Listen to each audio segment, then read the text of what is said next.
বড় বড় চিংড়ির সাথে এখানে কয়েকটা চিংড়িও পাইছি কাঁকড়ার।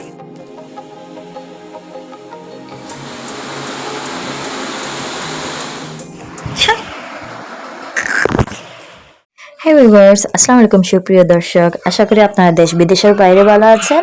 আমিও আল্লাহর অশেষ রহমতে আপনারা দোয়ায় আলহামদুলিল্লাহ ভালো আছি। আপনারা সবাইকে আপুরা, ভাইয়ারা, দিদিভাই, দাদাভাইকে স্বাগতম জানাই আমার ছোট্ট একটা ভিডিওতে।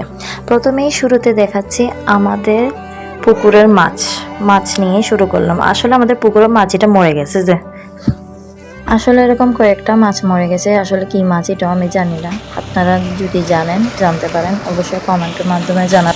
আসলে প্রতিটা মাছ 2 থেকে 3 কেজি পর্যন্ত, প্রায় 3 থেকে 4টা মাছ মরে গেছে। মাছটাকে দেখতে একদম কাতল মাছের মতন, মাছের মাথাটাও একদম বড় ছিল, প্রায় 2 থেকে 3 কেজি হয়ে থাকে মাছগুলো। কিন্তু এটা কাতল মাছ না, দেবর থেকে শুনতে পেলাম, হেল্পারও বলছিল। আর এদিকে হলো দুপুরবেলা, মানে একটু সময় পাইছি, যেমন ধরেন জোহরের আজান দিলে আমি নামাজ পড়তে বা গোসল করতে যাই। কিন্তু এবারে দেখতেছি 2 ঘন্টা মতন ছিল, রান্নাবান্না তাড়াতাড়ি হয়ে গেছিলো। তো ভাবছি মানে সমোসা বানায় রাখি কয়েকটা, বাচ্চাদের টিফিনও দিতে পারেন। অনেকটা সময় বাচ্চারা পছন্দ করে এরকম চাটপাটা ঝটপটের নাস্তা। আর এগুলো একটা ভালো জিনিস, আপনার কাছে আধা ঘন্টা 1 ঘন্টা আগে বের করে রাখতে হবে না, প্রায় 10 মিনিট আগে বের করে রাখলেও হয়। আমি প্রায় সময় সমোসা, রোল, ওয়ন্টন এগুলো বানায় রাখি। আর দেখতে পাচ্ছেন পাশের দিকে আমি কাঁচামরিচও রাখছি আলাদা করে, যেহেতু আমার বাচ্চারা কাঁচামরিচ ঝাল কম পছন্দ করে। ওদের জন্য মানে মরিচ ছাড়া বানাইছি, ঝাল ছাড়া। আর যাদের বড়রা ঝাল খেতে পছন্দ করে ওদের সমস্যাতে মানে আমি ঝাল দিয়ে বানাচ্ছি। প্রায় অনেক মজা হয়, 1 মাস ধরে মানে সংরক্ষণ করা যায়। বড় বলেন ছোট বলেন সবাই খেতে পছন্দ করে, একদম ক্রিস্পি ক্রিস্পি হয়।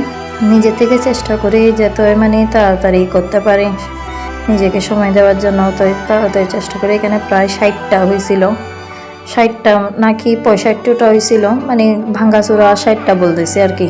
এদিকে আমার মেয়েও আমাকে হেল্প করতেছে, মানে ওরও হেল্প করবে। আমি কিছু করতে গেলে আমার বাচ্চারা করবে, মানে হেল্প করার জন্য পাগল হয়ে যাবে। আর এদিকে এটা একটা ডিমের পুডিং বসেছি। আসলে তখন হুরুস্তুল হাঁসে অনেক ডিম দিছিল। আর মেইন কথা হলো আজকে শো স্টপ হলো এগুলো। আমি এগুলো শেয়ার করার জন্য বিশেষ করে ভিডিওটা বানাইছি। তাড়াহুড়া করে চেষ্টা করবো এখান থেকে মানে 1 সপ্তাহের ভিতরে যাতে ভিডিও দিতে পারি, বা 2-3 দিন পরে, ভিউজ হোক না হোক। এখন থেকে আর ভিউজ না, নিজের জাস্ট কিছু ভাবনা শেয়ার করতে চাবো, নিজের বোঝটা হালকা করার জন্য, মানে কথাগুলো শেয়ার করার জন্য ভিডিও দেব।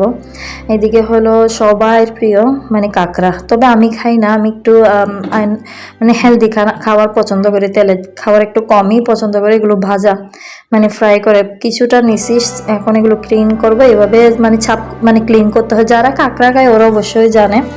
তো আমি কাঁকড়ার রেসিপি জানি। প্রায় আমরা কাঁকড়া ভাজা এগুলো মানে বানাই আমার ননদের, মানে আমার নননের হাজবেন্ডের মানে জাহাজ আছে সাগরের। তো উনি প্রতি মাসে বা বছরে বলেন মাছ কিনে। আমার শাশুড়ি আর মাছের বাজার থেকে মাছ কিনে না তেমন, খানিকটা যেমন ধরেন কয়েকটা কিনলে কিনে, না হলে কিনে না। এগুলো মানে তখন মিলাদের নবীর খাবার আসছিল, তো আমরা ফ্রিজে ডিপে সংগ্রহণ করে রেখে দিই, যেরকম ছিল সেরকম। এখনও মানে ডিপের থেকে আপনি ধরেন 2-3 ঘন্টা আগে বের করে রাখবেন, বা রাতে বের করে রাখলে দুপুরে গরম দিয়ে খেয়ে ফেলতে পারবেন। যেরকম এরকম থেকে যাবেন, সংগ্রহণ করে রাখা যায়, অনেক মজা। যেরকম ছিল টেস্ট সেভাবেই টেস্টগুলো থাকে। আমরা অনেকটা সময় ভাতও রেখে দিই, কিছু হয় না। আমরা প্রায় সময় এরকম করে, বেশি খাবার হলে আমাদের মিলাদের নবীর রেখে দিই ফ্রিজ। আর একখান জিনিস এত বিরক্ত লাগে যে ভয়েস দিতাম যাইলি এত নয়েস হয়ে যায়। আর আমার ফাঁসা তো আল্লাহ দিলি নামাজ দেখতো না, বাচ্চারা তো মানে করবে সাথে বড়রাও। এই জন্য আমি রাত্রে বসে ভয়েসটা দিচ্ছি। আমার সবগুলো করতে ভালো লাগে, এডিটিং রেশিও বলেন সবগুলো একটু কষ্ট হয় ভিডিও এডিটিং করা, তবু ভালো লাগে। এগুলো হলো স্টেক, এগুলো কয়েকটা স্টেক বেঁচে গেছে যে, ওগুলো আমার মেয়ের জন্য বাঁচতেছি। এদিকে দেখেন মশলা, আসলে আমি রেসিপিটা যদি লাগে ডিসক্রিপশনে লিখে দেবো। বেশি কঠিন না, জাস্ট বেসন লাগে, যেটা স্পিনেচটার টেস্টটা আনার জন্য। আর কর্নফ্লাওয়ারটা মাছ লাগবে, কর্নফ্লাওয়ার, তারপরে রসুন, আদা, কাঁচামরিচের পেস্টটা দেবেন, একটু করে ম্যাগি মশলা দেবেন, সাধারণভাবে ম্যারিনেট করে একদম ঝাল ঝাল করে, খুব মজা। এটা হলো স্টেক বানাইছিলাম। আমার মেয়ে পরোটা দিয়ে খুবই পছন্দ করে, ইনফ্যাক্ট আপনার ভাইয়ারও, মানে দেখতে গেলে সুমাইরার আর রিয়ার বাবাও খুব পছন্দের। একদম দেখেন স্মুথি হয়েছে, একদম স্মুথি, একদম খেতে খুব মজা, অসাধারণ। কয়েকটা বেঁচে গেছিলো, আমি মানে বক্সে মানে সংগ্রহণ করে রেখে দিই, মেহমান আসলে দেওয়া হয় আর কি। এবারের মতন বেশি দেরি হয়ে যাচ্ছে, তো 2 মাস হচ্ছে, তো আমি বলছি বানাই ফেলে। এখনও যেরকম এরকম স্বাদ, মানে সেফভাবে আপনারা যদি যথেষ্ট পরিমাণে মানে ইয়া করে রাখেন, ভালো করে ফ্রিজে, মানটা ভালো থাকে। যেদিকে আমি লুচিও বানাচ্ছি, পরোটা। এখন আমার মেয়েও বানানোর জন্য চলে আসছে, ও আমাকে সবসময় হেল্প করে দেয়। So yeah, that's it. আজকে এতটুকুই, এ পর্যন্ত। ইনশাল্লাহ নেক্সট ভিডিও নিয়ে আসবো আর একটা ছোটোভাবে। আশা করি পাশে থাকবেন, ততক্ষণ পর্যন্ত ভালো থাকবেন, সুস্থ থাকবেন। আল্লাহ হাফিজ। আর যারা গতবারের ভিডিওতে কমেন্ট করেছেন, আপনাদেরকে অসংখ্য অসংখ্য ধন্যবাদ।